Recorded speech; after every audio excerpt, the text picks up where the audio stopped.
Hey everybody, this is D Hunter, bringing another action figure review. Today, we're going to be looking at the McFarlane DC Multiverse General Zod action figure. This is going to be Zod in an armored outfit, one of Superman's villains. I got my figure from Walmart. They had a palette full of all the newest McFarlane DC Multiverse figures. There is also an unpainted artist-proof Platinum Chase variant of Zod. Going to be keeping an eye out for that guy. So let's check out the packaging. As you can see at the top, 22 moving parts, McFarlane Toys, age of 12 plus, DC Multiverse General Zod. Here he is in the package. Looks like he has 4 alternate hands, totaling 6 interchangeable hands. Also a display stand and a collector's card. One side of the package, General Zod from DC's Rebirth. Other side, General Zod. At the bottom, there's a bunch of credits, and there is a barcode, in case that helps anybody. On the back side, here's Zod post up. And here are a bunch of other recently released McFarlane DC Multiverse figures you should check out. So with no further ado, let's open them up. And between the palette at Walmart and my haul from Amazon.com, I got a ton of McFarlane DC Multiverse figures today. Alright, now that we got this figure out of the package, here he is with all his accessories laid out. He does go with the display stand, a collector's card, and then 4 alternate hands, totaling 6 interchangeable hands. But before I take a look at the accessories, let's talk about and check out the actual figure. So this is General Zod, a fellow Kryptonian and a Superman villain. He's been featured in Superman 2, as well as Man of Steel, but this version is from the Rebirth comics. So let's take a look at him. Starting with his head here. You know, I'd say the face looks pretty good. He's got the beard, hair kind of slicked back. Not bad at all. Big shoulder armor here, one side. I don't know if that's a symbol for his house. It almost looks like a symbol for Ultraman here. Looks like double jointed elbows, double jointed knees, armored shins, armored forearms. A lot of black on this guy. Cape flowing down. It's textured pretty nicely as well. Pretty pleased to add another Superman Rogue to the mix. We definitely need more of those for McFarlane. And just a closer look at his face or head sculpt. This is not Zod from the movies, it's Zod from the comics, and he looks pretty good.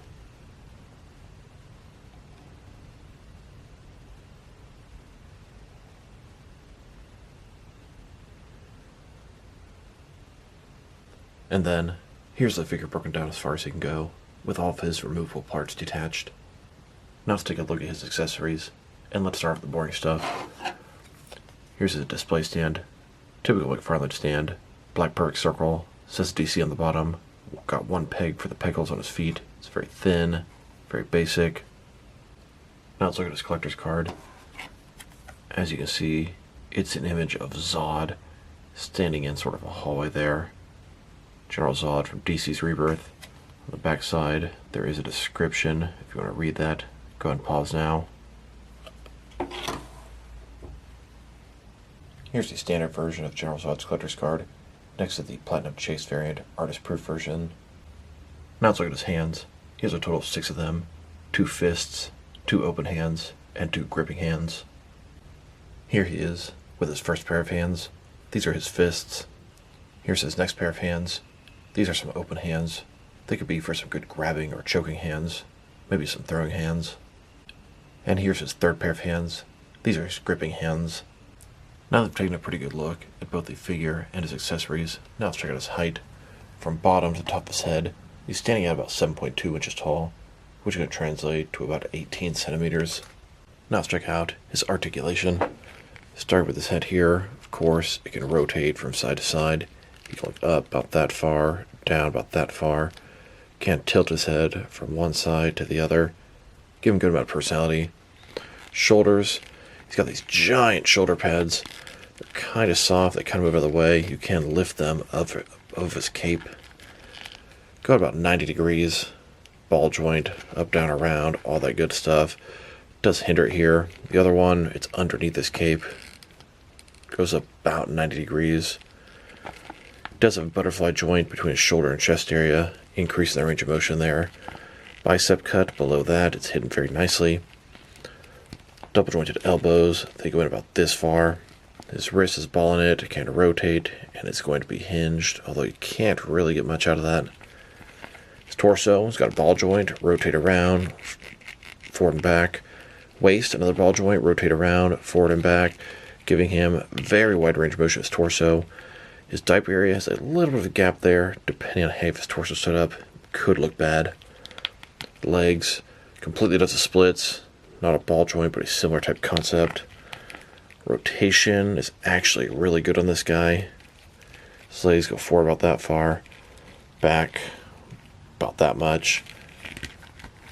Double jointed knees. Then his ankle here. There's ball in it, goes forward and back. Can rotate, tilt, rock, and he has toe articulation. Here's General Zod, flying above the streets of Metropolis. And here he is, getting ready to use his heat vision. Here's the Rebirth Zod, getting ready to take on the Rebirth Superman. They both begin to use their heat vision on each other. As you can see, they're almost evenly matched, both being Kryptonian. And of course, because this is Zod's video, he gets the upper hand. He's screaming to Superman, "Kneel before Zod!" Here's Zod, sitting in Darkseid, Lex Luthor's throne. Just pretend the Omega symbol's not there. Not that you can see when Zod's sitting there. He finally has his throne for people to kneel down in front of him.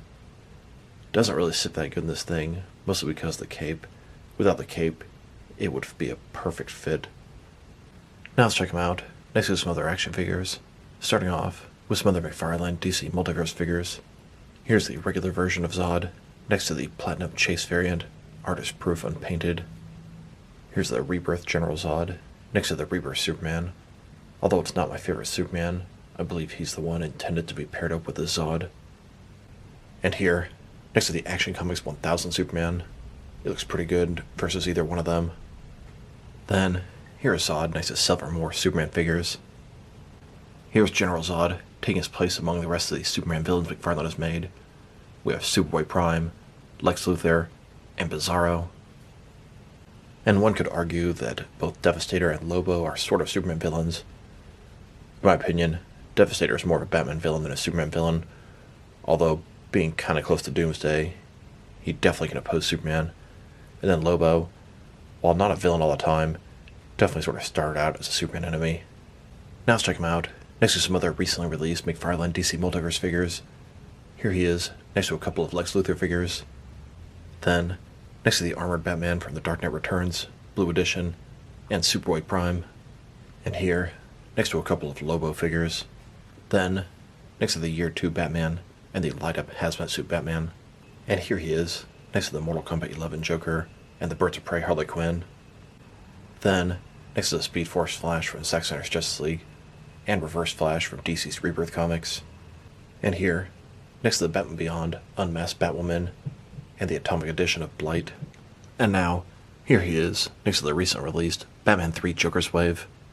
Then, next to the Gotham Knights figures, still trying to get the Platinum Chase unpainted Batgirl.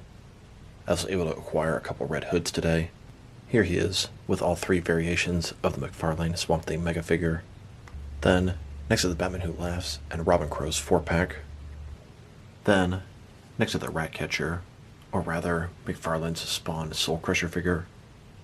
Here's the Rebirth Batman, next to the Rebirth Zod, as well as the Future State Batman and Future State Dark Detective. Here's Zod, with the Batman Dark Knight Returns, Build-A-Horse Wave. And finally, next to the Justice League Endless Winter, Build-A-Figure Frost King Wave. Here's General Zod, with a couple of other General Zod figures. These are both from Man of Steel, the Mattel Movie Master line. The one on the left is unarmored, and the one on the right has the larger armored suit. Now I know Mattel made a General Zod from the Christopher Reeve film, but it was in their 4-inch line, and I absolutely despise that scale.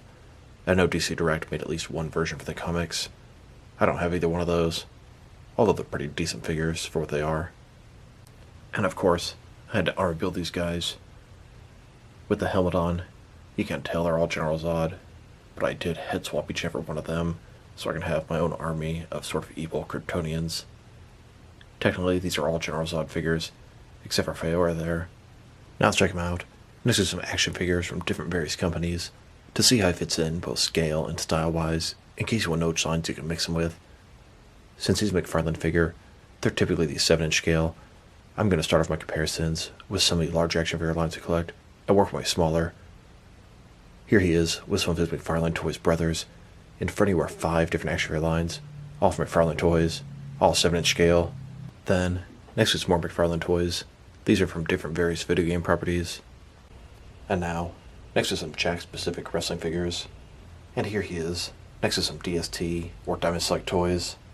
Then, next is some DC Direct and DC Collectibles figures. And here, with some NECA figures.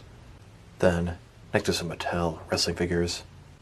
And now, next is some Jazzwares AEW wrestling figures. And here he is, next is some Mezco 112 collective figures. Then, next is some Mattel DC Universe Classics and Multiverse figures. And here, with some Mafex figures. Then, next is some Hasbro Marvel Legends. And here he is, next is some SH Figure Arts action figures.